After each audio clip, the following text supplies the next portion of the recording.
पिछले कुछ दिन से सोशल मीडिया पर यह शोर मचा हुआ है कि ईरान ने भारत के दो बहरी जहाज़ों को आब नए हरमज़ से गुजरने की इजाज़त दे दी, लेकिन ये इजाज़त ऐसे नहीं दी गई। ईरान ने कुछ शराइत रखी हैं और वो शराइत क्या हैं? आमिर रज़ा से उन शराइत के बारे में बात करते हैं। आमिर भाई, वावेला मचा हुआ था जी, हमारा दुश्मन है भारत, उसे गुजरने की इजाज़त दे दी है, वो हमें नहीं दे रहे लेकिन हमें भी दे दी। हमारा जहाज़ तो बआसानी गुजर कर वहाँ से आ गया, कराची उसका नाम है। और जो भारत के जहाज़ गुजरने की इजाज़त से दी है, वो कुछ शराइत रखी गई हैं, वो शराइत क्या हैं? पहली बात तो ये है कि जो आबना हरमज़ में इनके जहाज़ हैं, ये इसलिए फंसे इंडियंस के कि इन्होंने इसराइल के कहने पर ईरानी जहाज़ों को रोका हुआ है। जी, बिल्कुल। और ये आजकल इनकी नई नई दोस्ती जो है इसराइल के साथ हुई है। मोदी जहाँ पर 26 और 27 की फरवरी को वहाँ पर था और 28 को हमला हो जाता है ईरान पर। ईरान ये समझता है कि भारतीयों ने वो जासूसी की जिसमें ईरान पर हमले में जी, बिल्कुल। टारगेट्स को जो है निशाना बनाया गया।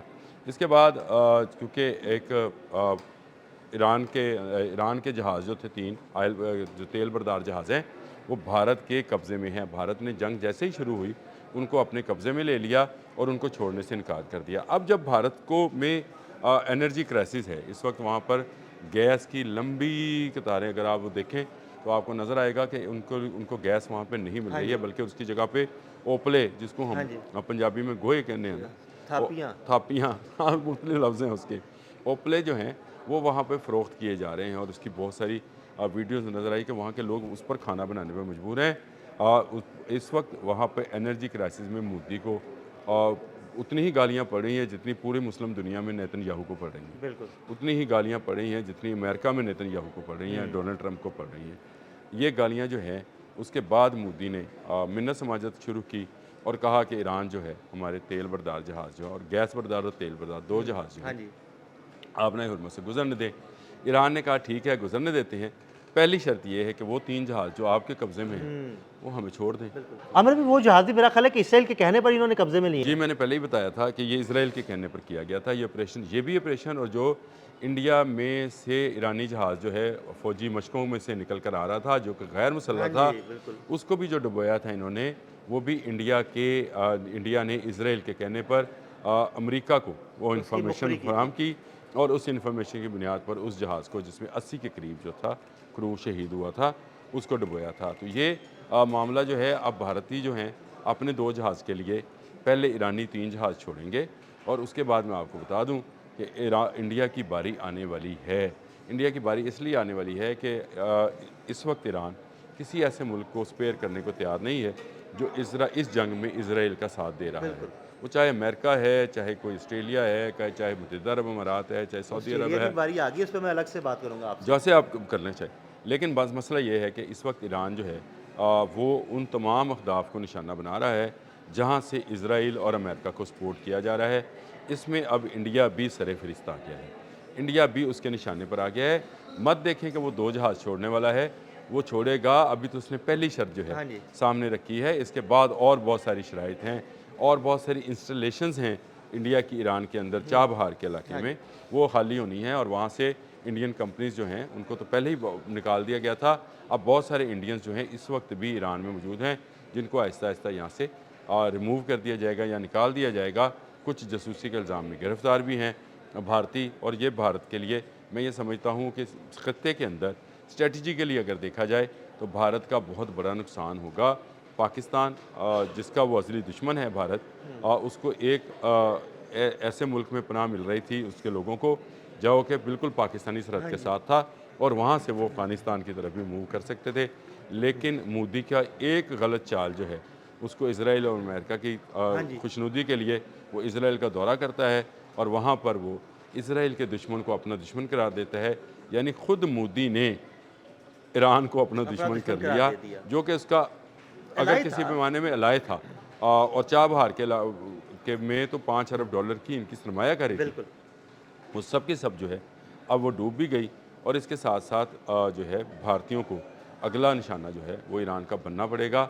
क्योंकि ईरान ने ये वादा कर रखा है, वादा सादक 4 जिसको जी, बोलते बिल्कुल, हैं। वादा सादिक ये 4। वादा सादक 4 ये है कि जो मुल्क भी मदद करेगा उसको हम जो है ठोक देंगे। देखें आज उनके वो जो सरबराह हैं पासदारान इनकलाब के, अमीरी नाम है उनका, उन्होंने बयान जारी किया है कि जो मुल्क इस वक्त मदद कर रहा है वो हमारे निशाने पे रहेगा। वो उसको हम जवाब कब देते हैं ये हम सोच कर बताएंगे। आप ज़रा भारतीयों जहाज़ गुजार के दिखाओ ना, पाकिस्तान ते कड़ा लिया। आप हम तो गुजार के ले आए, हमारा हम तो कराची नामी बहरी जहाज़ आ गया। कराची बहरी जहाज़ जो है, मैंने कल वो स्टोरी पढ़ा था और मैंने इसका जिक्र भी किया था कि हमने इस वीलॉग भी वक्त किया दुनिया का वाहिद जहाज़ है जो आबना हुर्मत से गुजरा है। और बगैर दुनिया किसी का शर्त के। बगैर किसी शर्त के उसको जाने दिया गया है। इसका मतलब ये है कि इस पर अमेरिकन थिंक टैंक्स की मैंने वो ब्रैडली की बात भी हाँ आपको जी। बताई थी और उन्होंने कहा कि ये हो नहीं सकता कि ईरानी जो हैं वो इस तरह से जाने दें, और वो उन्होंने वाकई कराची को जो है रास्ता बताया और उस रास्ते से उनको गुजार कर वो आराम से आसानी के साथ बाहिफाजत चला गया। भारतीयों के साथ ये नहीं है, भारतीयों के साथ ये पहली शर्त आई है, अभी अगली शर्तें आनी हैं। ईरान चाह रहा है कि अभी ज़रा मज़ीद भारत के अंदर मोदी के ख़िलाफ़ जो है लोग सरापा एहतजाज हों, ताकि मोदी को ये सबक सिखाया जाए कि तेरी सियासत नेतन्याहू और डोनाल्ड ट्रंप की सियासत के साथ ही दफन होगी। याद रखिएगा अक्टूबर में इलेक्शंस हैं इसराइल के अंदर, उसके बाद नवंबर में इलेक्शन है जो mid term election term America में है, और फिर मोदी साहब जो हैं इनका इलेक्शन होगा और इसमें इन तीनों की कब्र जो है खुद जाएगी और ये तीनों मुश्तरका दफन किए जाएंगे। इनकी सियासत जो है मुश्तरका दफन की जाएगी। ये अब ज़्यादा देर से सियासत के मंजर में सामने नहीं नज़र आएंगे। अमेरिका में जितनी नफरत डोनाल्ड ट्रंप पे है उतनी ही इसराइल के अंदर कल आपने इसराइल में जिक्र तो किया बड़े था, शदीद मुजाहरे शुरू हो गए हैं मुजाहरे आमिर कर रहे हैं, देखें मर रहे हैं उनके मर बच्चे रहे भी, उनके अगर आप किसी के ऊपर हमला करेंगे तो दूसरा मुल्क भी आप पर हमला करेगा। ये टिट फॉर टैट है, ये अदले का बदला है। तो ईरान अदले का बदला सादिक फोर दे रहा है, वो बदला हाँ जी, सादिक फोर है हाँ जी। जो कि वो दे रहा है।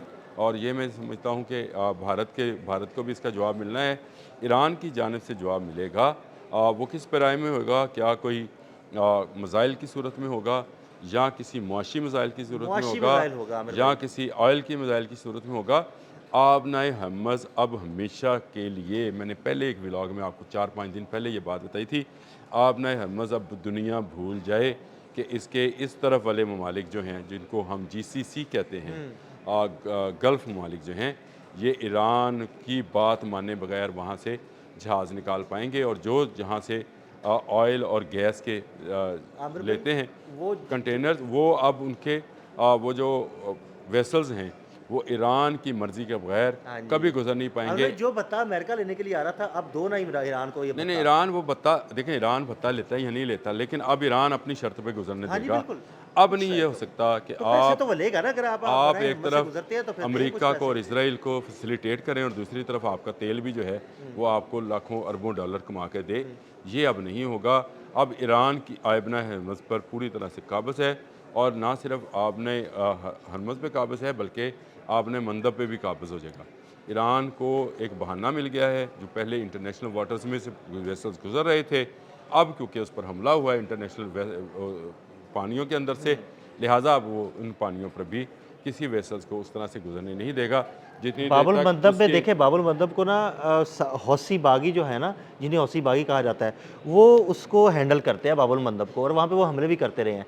तो ये कहा जाता है कि जी वो हौसी जो है वो ईरान की प्रॉक्सी हैं। अगर ईरान चाहे तो वहाँ से बिल्कुल किसी को ना गुजरने दे बाबुल मंदब तो से। आप अंदाज़ा करें ना, फिर 2 गुजरगाहें तो बंद हो हाँ जी, गई दो गुजर, और ये तेल बड़ी की। गुजरगाह नहर स्विस को जाती है और हाँ, वहाँ से यूरोप को सारी जो तिजारत ये होती सारी है। तजारत ही देखिए। और अगर ये बंद हो गई मुकम्मल तौर पर बंद होगी तो केप ऑफ गुड होप के जरिए नहीं नहीं, वो तो जाना बड़ा पड़ेगा, लंबा तो रास्ता है, बहुत वो लंबा पहले रास्ता बन पुराना जाएगा। रास्ता है वो। हाँ, बिल्कुल। वो नहर स्वेज बनने से हाँ जी, पहले का बिल्कुल। रास्ता है, वो तो बहुत उसमें बड़ा तो लंबा रास्ता 3-3 माह लगते थे एक वेसल्स को आते हुए।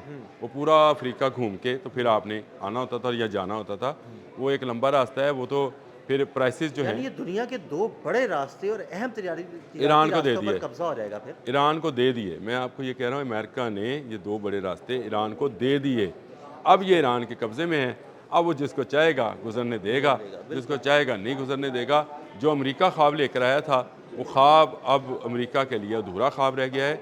हाँ, ईरान के लिए अब ये सामने हकीकत नज़र आती है। भारत के साथ ऊपर जो शराइत आयद की गई हैं, इससे साफ ज़ाहिर है कि अब वहाँ से जो गुजरेगा वो ईरान की बात मान कर गुजरेगा।